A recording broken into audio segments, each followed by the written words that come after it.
You're listening to the REI Marketing Nerds Podcast, the leading resource for real estate investors who want to dominate their market online. Dan Barrett is the founder of AdWords Nerds, a high-tech digital agency focusing exclusively on helping real estate investors like you get more leads and deals online, outsmart your competition, and live a freer, more awesome life. And now, your host, Dan Barrett.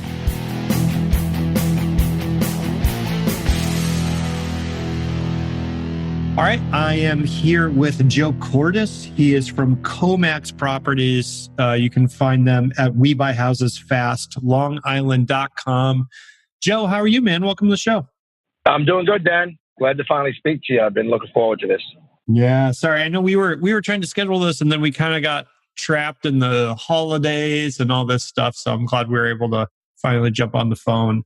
So, Joe, why don't we start kind of at the beginning? Now, you're an investor. You're out in Long Island. You're doing a whole bunch of different things out there, and it seems like you've got a pretty nice investing business kind of humming along. But how did you kind of get into real estate investing in the first place? Like, what was your introduction to that whole industry? It actually goes back a while. When I was about maybe 23 or 24 years old, me and my brother had bought a two-family house. My father was a New York City firefighter, and he was always looking for an investment.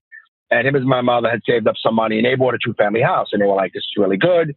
And even at that young age, my parents kind of were explaining like about appreciation. And, my father had a friend who done very well in real estate.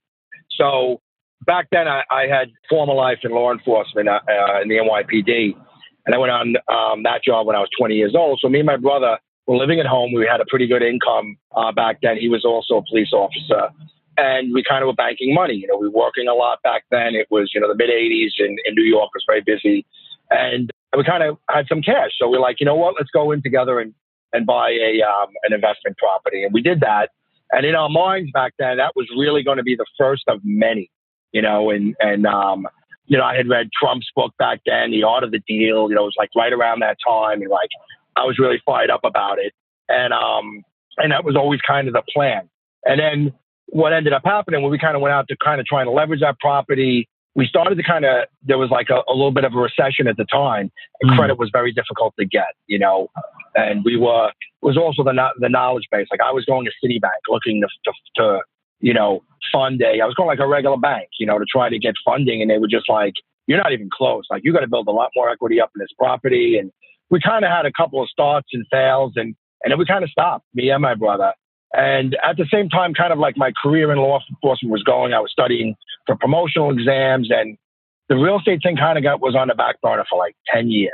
And then I started to kind of always have a hand in it. I was look at house, I'd make an offer, but it was very kind of sporadic.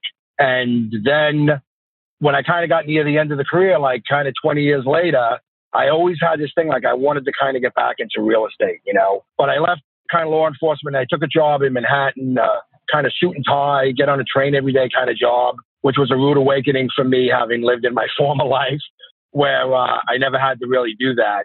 And I hated it. I did it for 2 years and I was miserable. And I, stood on a train platform every day in my suit, just kind of thinking about jumping every time a train was coming in, And I had young kids and I was working a lot of hours, and I had always worked a lot of hours and kind of in law enforcement, and I was newly married and had young kids, and I'm just like, I'm not getting any younger, and I just kind of made this decision then to pull the plug and bail, and do real estate, and I kind of just made that decision very quickly and just did it, and kind of, as they say, burned the boats and just jumped in. I mean, that was about 5 years ago. Wow. I mean, so first of all, I know I rambled on for a while there. So first of all, your family is freaking badass because you're like New York City Fire Department. Your dad is in the fire department, and both you and your brother were police officers. That's what you're saying? Yeah, actually, my third brother was too. All three of us. Yeah. Wow, so, that is amazing. So that is amazing in and of itself. I want to kind of I'm so curious because I think so many people today, myself included, right? Like really take for granted the fact that there is so much information about real estate investing that you can get right? I mean, you can go on Bigger Pockets, you can go wherever, you can get like 1,000,001 people that are going to tell you, 9 different ways you can go find properties and get funding and all that stuff. I think, what was interesting to me about that story is like, you guys are kind of going out, your dad had like kind of some connection to the real estate thing, but how are you getting your information on like how to do it? Like, were you doing mail order stuff to get that information? Was it just like you're going out and figuring it out by just trying to do it and, people turning you down? Like, how are you getting the direction, back when you originally got started? Yeah, that's right. Yeah, I glossed over that too. And now that you brought that up, it makes me actually think back on it too, right? Because there's no web. Like I bought that first house in 1988, so there's no internet, there's no cell phones, there's no email, there's no texts. It's mail order and books, right? And so I read The Art of the Deal. That's not going to teach me how to buy single family houses and 2-family houses in Queens, New York, where I bought my first house. That's written by, a guy, you know who he is. Yeah, and he was big I've then. Heard of him. I don't know. I've heard of him. You heard of the guy. Yeah. And, he was riding high then, and so that really wasn't teaching him anything. It was just more of like an inspirational type thing, or like, look at this guy. He was able to do it, So you had that. And then I read a couple of books. It was almost like my father had one friend, and he had 4-family houses in Brooklyn, and it kind of took off on him. And he became a millionaire like within 2 years on these properties. And he was a guy like my father would call him up, but he wasn't certainly a person who was a mentor or someone that I could call. So you're absolutely right. We stumbled along and just tried to figure it out. Like, I'm one of those people, like, if someone knows something, I'm always like the dumbest guy in the room. I'm like, I will chew their ear off for the party till they have to like fake a seizure to get away from me. I'm like, my wife sometimes rolling her eyes, like, let this poor guy go. I'm like, no, he knows things. This guy knows things. Well, that's the way you want to be, right? I mean, that's like you're, I always say like, you want to be like not the smartest person in any room that you're in, right? Right. Because that's such a huge advantage. I think a lot of people are just afraid to ask. They're afraid to ask people, right? Like, how did you do that? I think that's kind of a big advantage. Yeah. So that's what I would do. I would ask people, but you're right. I read a couple of books. They weren't great. Unfortunately, unfortunately is what it is. New York's just a different animal sometimes. So the books that I would read, or the things that I would read, unless they were like a person who was operating regionally here in New York or Long Island, it was a different thing. You know what I'm saying? And that's one of kind of the big things in New York is everything is really overshadowed by the fact that, it's attorney by law. Any real estate closing, any residential closing, everybody has to have an attorney. You can't just go to a title company. And it's really kind of a game changer in that. That's why sometimes information from other parts, not now, because there's so much information out there and very little of it is about that. Yeah. But back then, you really had to kind of speak to people in the market. And, it was a different world then too, Dan. It's different now. People are willing to share. They're all more open. They see the value of that. Back then, nobody would tell you anything, Right. I know it's a general statement, but it was just a different kind of culture. Oh, I'm a real estate investment. You'll figure it out. They throw vague things at you like that, Yeah. So it was kind of tough. And then, I had a career and I was working full time and I was working a lot, 60 hours a week. And so it just kind of petered off. But I always, someone would always come around and I'd go out and make some offers and, it just wouldn't pan out because I wasn't investing the time, Well, let me ask you about that. Cause so you were talking about, I really like, you're sort of painting that picture of you are standing on the subway in the suit. And it reminded me so much of like when I got out of college, I commuted, I live in Connecticut. So I commuted into the city to apply for a job. And like, I was wearing a suit my dad bought me. It was like 2 sizes too big. And I was like standing on the subway platform and just being like, I don't know. This is actually what I want to do. You know what I mean? But it's like, so you're doing like 2 years, you've got a career, right? You're doing your stuff, but you made the decision, like you said, to burn the boats and get into real estate investing. And I think for a lot of people, even though they hate their job, they are still having that debate in their head because it's a big jump. right? So what motivated you to actually do that and make that jump? What did you put in place before you went full time? And then like what made you actually pull that trigger and say like, yes, I'm this is what I'm going to do. I'm not going to do the waiting on the subway platform every day. I'm going to do real estate investing instead.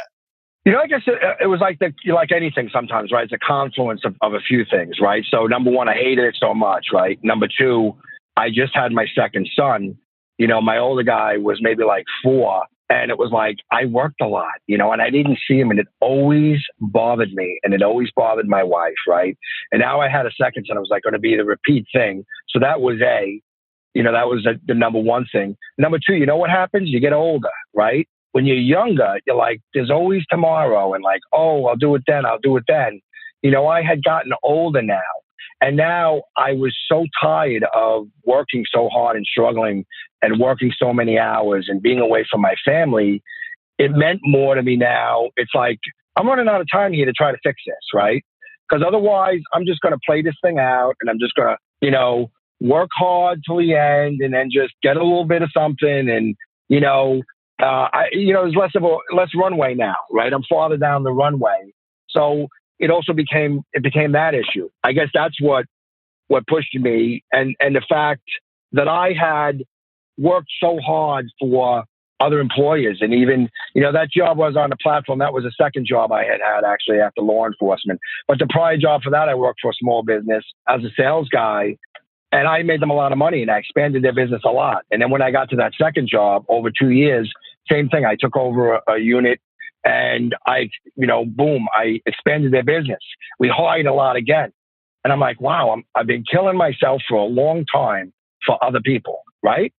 And I'm proud of that. I was a good employee. I was a trusted person. People were like, man, I got to get the job done for you, which is, of course, a good feeling, right? Yeah. Right. So in that way, that's who I am. And that's who my parents raised. And that's how they are. But I was just like, you know what? When you're younger, and even when I was in the police department, I moved up through the ranks and I would always get promotions. And I was a single guy for a long time. So I always felt like I had a lot of money.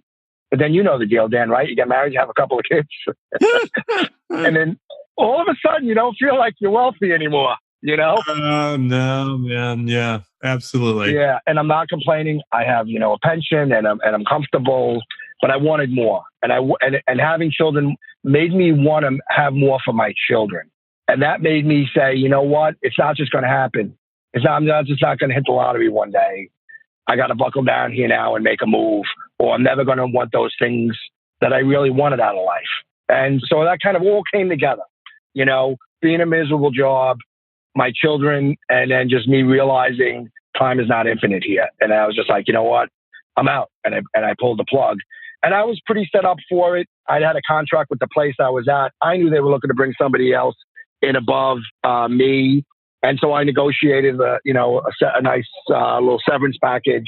And that kind of was my seed money. And, people take much bigger risks in real estate. I had pension and healthcare from being in the police department.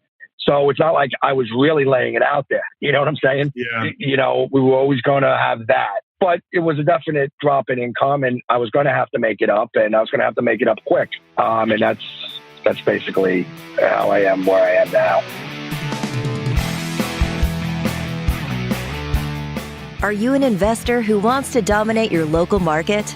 Do you want more leads and deals online?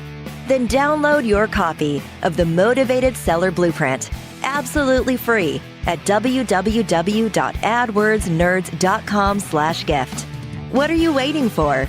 Go to www.adwordsnerds.com/gift right now to get your copy of the Motivated Seller Blueprint. So when you made that jump, what were the deal structures that you were doing? Did you get into wholesaling? Did you jump right into flipping? Like, what was the model when you got started? And what's your model right now? Right. So like anyone kind of starting out, back then, this is 4 years ago, I'd had a two-family house, which I had ended up selling with my brother in 2009. The first thing I said, I got to buy a rental. So I took some money I had, I borrowed some money from my folks, I went out and I bought a rental.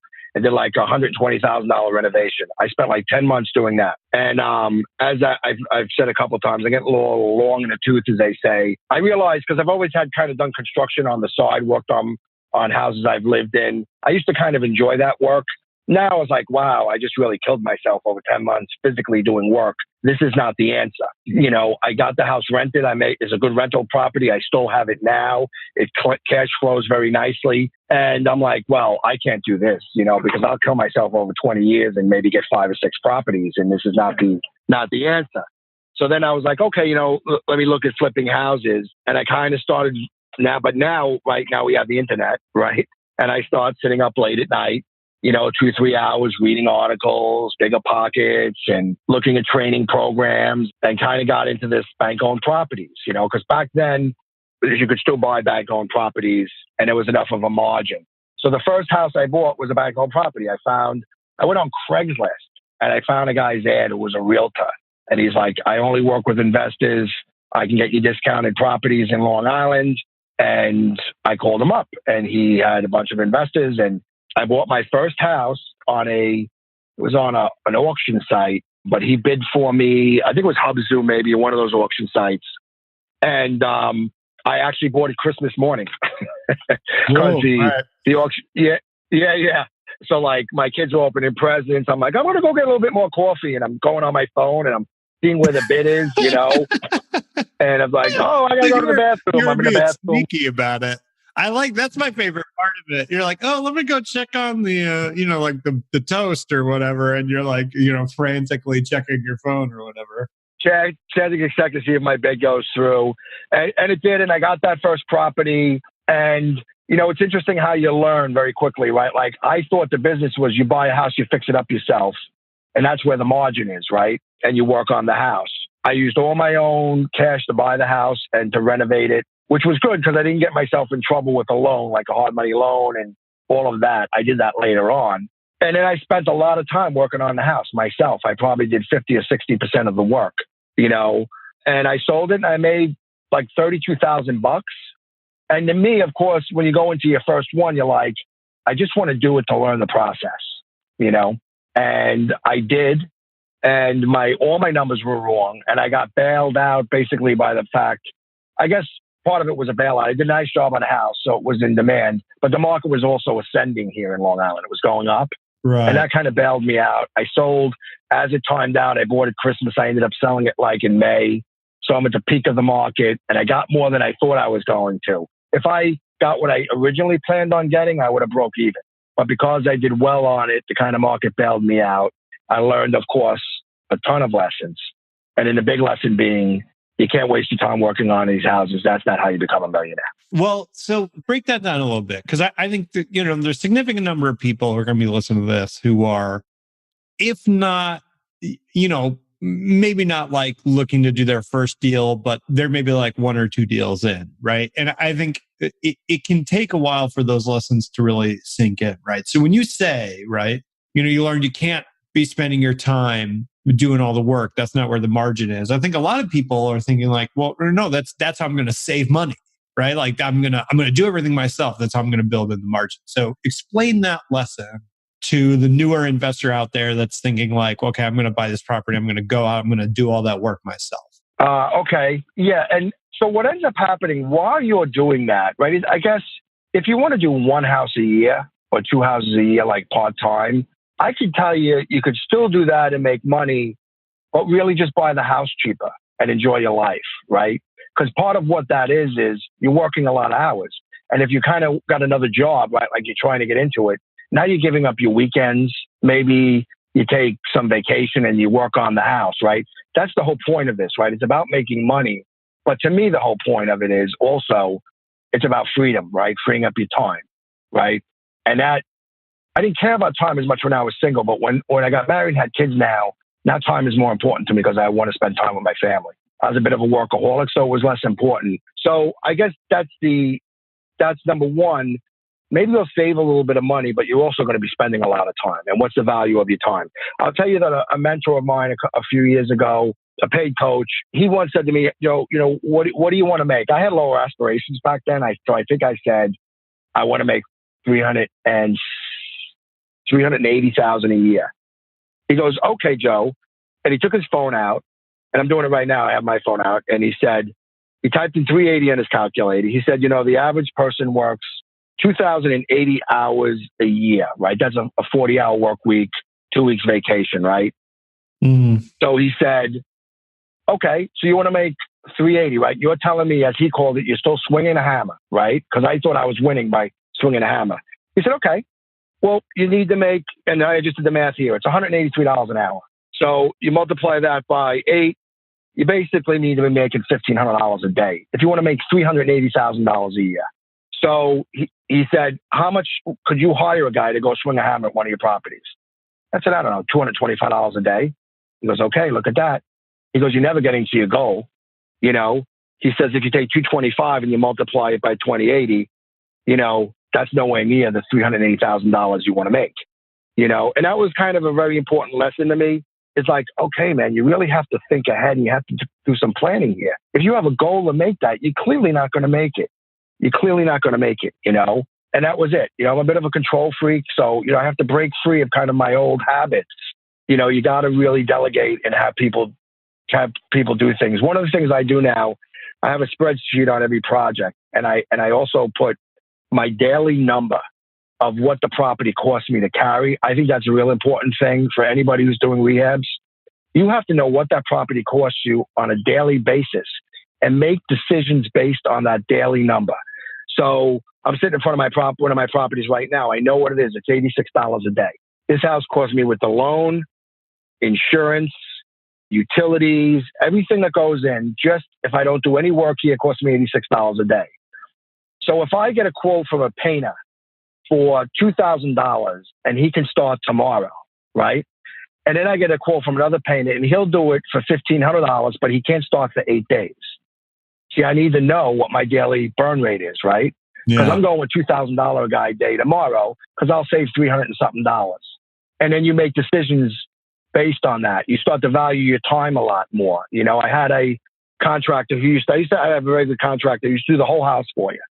He worked for a lot of investors. He doesn't do it anymore. And it was great because you'd literally go to the closing. He'd take the house over. You'd go there. You give him a couple of checks at the end. You get your check. You pay him. You go to the closing. And it was very, very good. And he saw me once. I'm loading 5 pieces, and I'm a real estate investor, right? I'm loading 5 pieces of sheetrock in the back of my pickup truck, right? A handful of tile and a thing of joint compound. Total value of about $55. He's like, where are you going? I'm like, I'm going to Home Depot. I'm going to return his stuff. He goes, just throw it in the dumpster. I go, I can't do that. That's wasting money, And I'm I'm an environmentalist. I have solar power on my roof, and I really don't like to be wasteful. Right. And I just said, nah. And I just saw him shaking his head. And he does way better than I do. But he said, what are you doing with your time? He goes, you're going to spend 3 hours to get $60. And we're back to what am I valuing myself at $20 an hour? Yeah. I think that is a huge, huge lesson. It's a huge lesson that I think is really hard. I think if you are not in the business of business, it's really hard to understand that. It's funny, it's totally different context, but it reminds me of literally last night, I'm talking to my wife, and it's me and a friend, we were going to go out see a movie. And I'm like, oh, he wants to go out Sunday, but I don't know if the movies that we want to see is playing Sunday, right? So it's I have to find a theater where it's playing. And I literally just called, I have a virtual assistant. I just called the virtual assistant. I was like, hey, can you just Google around and find a place, blah, blah, blah, blah, blah. I just sent him a voice message, right? Just find a place for me, let me know where it is, and then text my friend and let him know.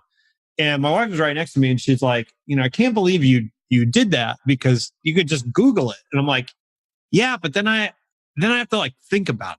I have to think about it and do it. And it's only going to take me 10 minutes, but it's 10 minutes. And, it's I know what I can make per hour. And this is not worth 10 minutes of my time. You know what I mean? It's just exactly. Yeah. I think it's such a huge mindset shift for most people that I think a lot of people never really figure it out. And I love that you have, breaking it down to what that property costs you per day is. I think that's absolutely brilliant. I think that's great.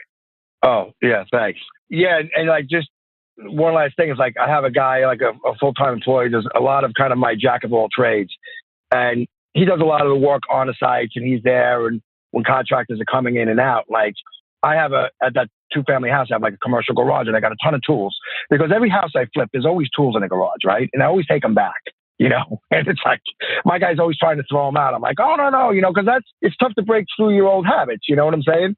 I grew up, you know, my parents had to wash the money, and that's who I am, and it'll save you in the long run. But it's years and years of that training. You have to fight to get away from it because it's not how you make money out here. You have to learn how to make money, and you see the people doing it. You talk to people who are doing it, and you learn that. And so he had called me a couple of weeks ago and was like, "Hey, I got to go back to the garage. We need a pump jack over here to do this job." And I'm like, "Wow, you're going to waste 2 hours going back to the garage and finding that thing and going back out there." I said, "It's like a $50 item." I said, "Go to Home Depot." I go, "There's one like 4 minutes from you, and just go buy one." He's like, "It's so wasteful." I said, "Well, I'll tell you a little trick. If you feel that bad about it, I won't care if you go back and return it." I go, "Jack up what you got to jack. You go right ahead and return it. I'll take the $50 back." But right there, that's one of those $86 decisions, right? It doesn't pay. Keep going. You got to keep these things moving. I guess part of what I'm saying, this is the next level of it. Every time I do a rehab, I get them done quicker. I get better at lining up things. I'm 2 weeks ahead of the plumber rather than calling them 3 days and finding out I got to wait a week. You need to be way ahead of these. What I'll also tell you too is don't argue with a licensed contract. If you have a good one, a good electrician, a good licensed plumber, a good siding and window guy, don't argue with them over $200. If it's a $9,800 job and you're like, "Oh, so I'm going to get it for $9,000. Oh, I'll do it for $9,000. What'll happen is you move down their list of priorities, right? And contractors have plenty of work here in Long Island. Yeah. So what happens is if you don't nickel and dime them, because they do need to make a living. I mean, I have to align that also with my own price structure, but I've got pretty good at understanding it. It makes it a lot easier when you get a house cheaper. Then you don't have to sweat the details as much. So what ends up happening is when you don't nickel and dime them, A, and B, when you pay them immediately and your checks don't bounce, then guess what? If you're calling them and 2 other house flippers are calling them, you're right up at the top, which means whenever I call my subs, they'll show up here. They're like, "Yeah, I had another couple of things. I pushed them back to get over here and do this for you." And at $86 a day, right? You fight, right? If they push you 5 days back because you're squabbling with them over $200, right? The key is, and especially when you start taking, private money or hard money loans, that number gets bigger, right? It's always ticking out there. It's always ticking. And so that would be my other piece of advice. That value in that relationship with that contractor over time is worth so much more to you than that $200 you're going to save by nickel and diming, right? Right. Like, I'm that guy that one of the things I do is like I'll order appliances and I'll go back before Lowe's and Home Depot and this other kind of appliance outfit here in Long Island. It's pretty big on their websites. And it's like, it's a psychological thing. It's like, I got to get this under $2,000, right? And I used to be like, oh, I can save $13 on this dishwasher. And it's like, oh my God. Like I look back at those times now and I'm like, what was I doing? You get kind of caught up in that old habits, right? Yeah. And then you're like, man, I just wasted 3 hours when I could have been sitting with my kids on the couch or, playing Madden with them or whatever. I wasted it buying appliances and I saved $42, So, there's a lot of ways. Sometimes you got to let it go. I'm getting a good number. That's fine. Time to move on. If I can make $40,000 and squeeze every dollar, or I can make 37.5 and not waste 50 hours on nonsense and calling more contractors than I need to, then that's a poor use of your time. So I'm just kind of reiterating the point that too about the contractors. They need to make a living. And if you have a good one, pay them right away. Don't squabble over a few bucks. I mean, you always got to watch the numbers. That's another thing that will keep your projects moving very quickly. And you got to be in and out of them. In New York, I mean, you got to have your rehabs done 10, 12 weeks. And because it's a lengthy process to sell them. Because of the attorneys, from the time you start, you get an accepted offer. By the time you're out of these, is another 10 to 12 weeks. Yeah. With mortgage, appraisal, lawyers, in, out, setting closings. So you really got to have the thing on the market no later than 3 months. and then you got to have it sold at the 6-month point and gone, because it starts to go the other way on you very quickly. So, I mean, I could literally just keep talking about this, because I think I love your approach to this, but I gotta cut it short because we're coming up on another call that I got to do. So I said this before, but like you're buying houses in Long Island right now. People can learn a little bit more about your business at WeBuyHousesFastLongIsland.com. And I would just say, take a minute and like look up what Joe's doing online. I think you're doing some really good stuff. And we didn't even get into your website and stuff, but I think your website is great. I think you did a great job of personalizing that. And I think people should definitely go check that out. Again, that's WeBuyHousesFastLongIsland.com. Joe, thank you so much, man. This was really, really fascinating. And I absolutely love this. And I really appreciate you taking the time and coming on the show. Yeah, no problem, Dan. Thanks a lot, man. All right. Cheers, buddy. I'll talk to you soon. You got it. Bye.